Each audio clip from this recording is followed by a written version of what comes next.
Hi friends, and welcome to Pip.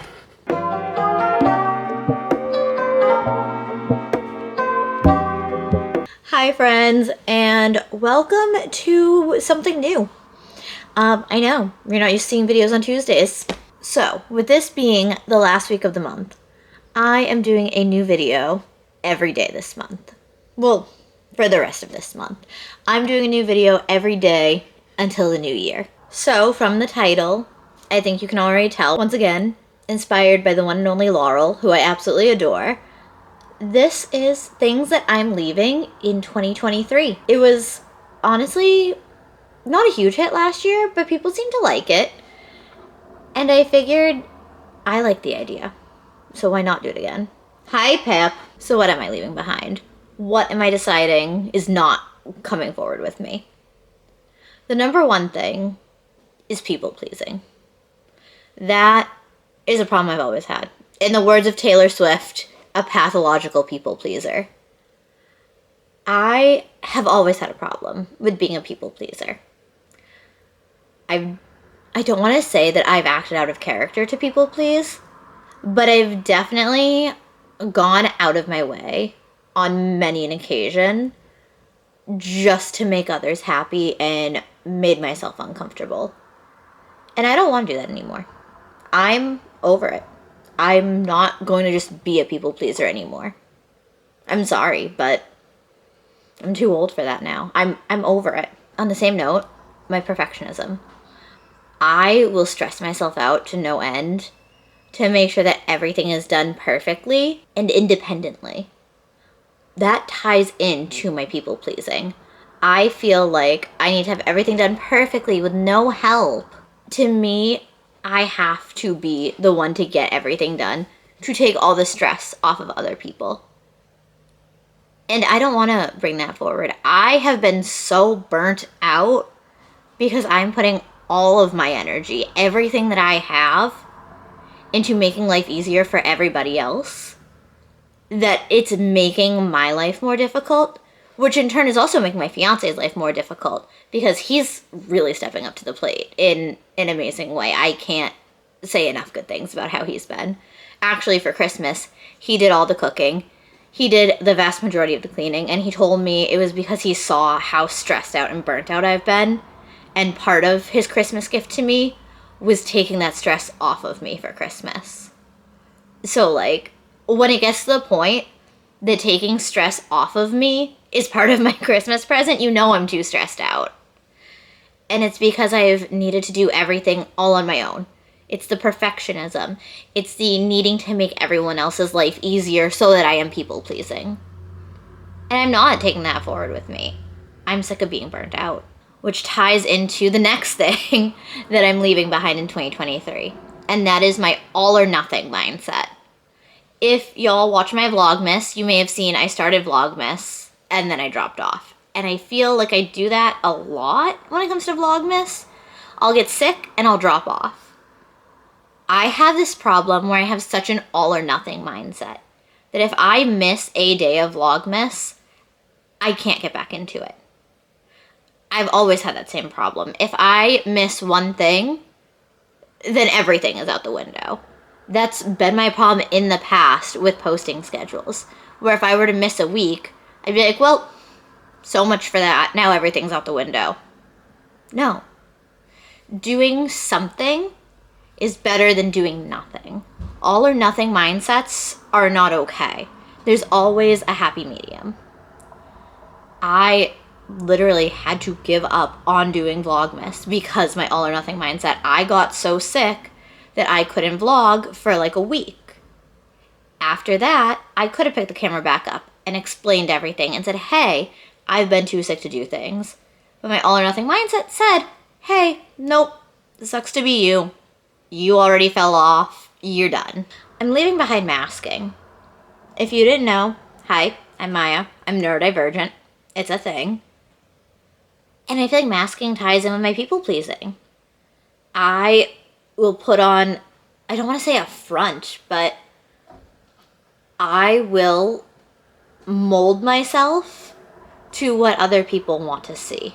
There's been a few too many times in my life where when I've talked about my hyperfixations, people have been like, no one cares. And I've had to shut down about it. And it's taught me that being neurodivergent, people don't always want to hear what I have to say. So I've started being more quiet unless somebody's already talking about something and I have something to add to that. I've started adapting my personality while out in public to be what others want me to be. And I'm sick of not being myself. Because honestly, life's more fun when you're authentically yourself. I have someone now that I'm lucky enough to call a friend that I've known for a few years now. They used to not like me. And everything's come around, and I would say we're genuinely friends now. And it's while I'm being more of myself. It's when I'm no longer trying to be somebody else.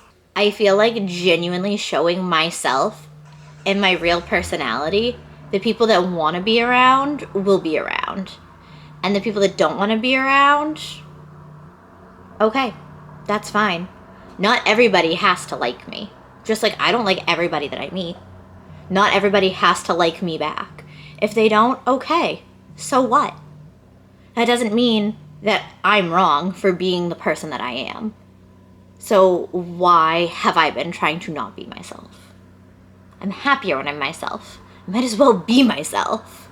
I'm leaving behind stressing about things I don't need to stress about.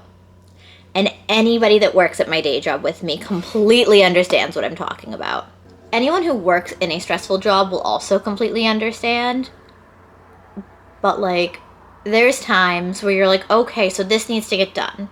It can't get done for X reason. But because it can't get done, does that mean that Y thing is going to go wrong instead? And then you start stressing out thinking, okay, because I can't do X, Y is going to happen. And if Y happens, then Z is going to happen. And then A, B, C is going to happen.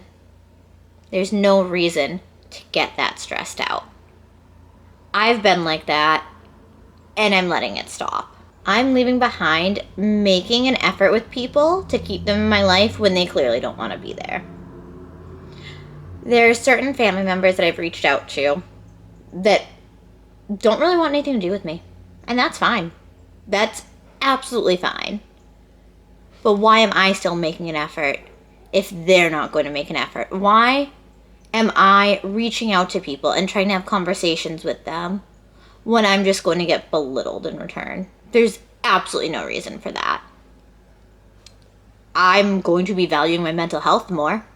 So why am I going to put myself in that position? I'm not. I'm done. If you don't want to be in my life, if you don't want to make an effort, that's on you. I've made enough of an effort with people that have made zero effort with me. And I am done with that. 100% done with that. On the flip side, though, I am leaving behind this strange anxiety I've always had about messaging people. I am known for being an absolutely terrible texter. I'm sorry. Anyone that texts me will tell you, you get maybe 3 or 4 messages from me and I drop off and I'm not answering any more messages. It's not personal. I just can't keep my attention on my phone that long. If I am on my phone, then I'm probably either watching a video or I am reading an article or reading one of my Kindle books. So if I'm diverting my attention from that to respond to a message, then you'll get a few messages out of me. But then I'm going to get sucked back into whatever I was doing.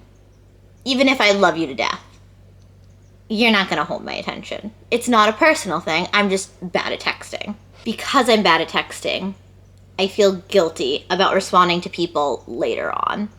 And I feel weird about reaching out first. It's a weird social anxiety thing that I shouldn't have because it's people that I love.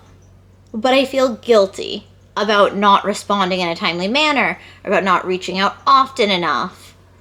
And I'm leaving that behind. I'm going to double text. I'm going to triple text. I will text people first. Hopefully I'll get better at texting back, but no promises are being made because especially if I'm with people, I do try to pay attention to the people I'm around instead of being on my phone. So if I'm with people and you're texting me, you're probably not going to get an answer, but other than that, the effort's being made. And I'm leaving behind the anxiety that's been stopping me from it.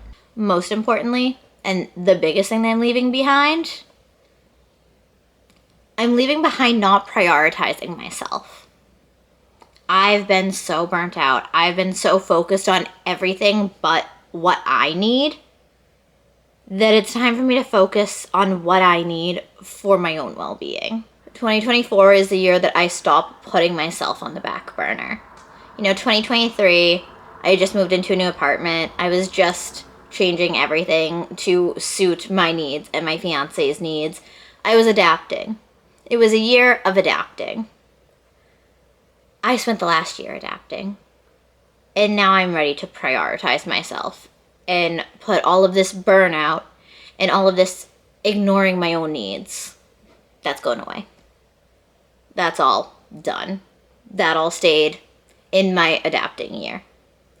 2024 is the year for putting myself first. All right, friends, thank y'all so much for watching. I hope that you're going to end up enjoying this entire week's worth of content. I know I'm excited for it. A little overwhelmed by it, but a lot excited for it. Let me know in the comment section what you are leaving behind in 2023, because it's always fun to not just make resolutions for the new year, but say what you're not bringing forward. To me, it's the point of, instead of being like, oh, I'm going to do this, it's like, well, I see that these were my toxic traits, so I'm not doing those. That's the fun part. Let me know in the comments what you are leaving behind in 2023. Make sure to give the video a thumbs up. Subscribe if you are not subscribed, and go ahead and hit the bell, because if you don't, YouTube will not let you know when I post new videos. And I'm gonna be posting daily for this week, so I'm sure that you want to know when the videos are going up. And I will see you tomorrow. Bye, friends. I don't know, but I've been told the world outside is oh so cold. So cold.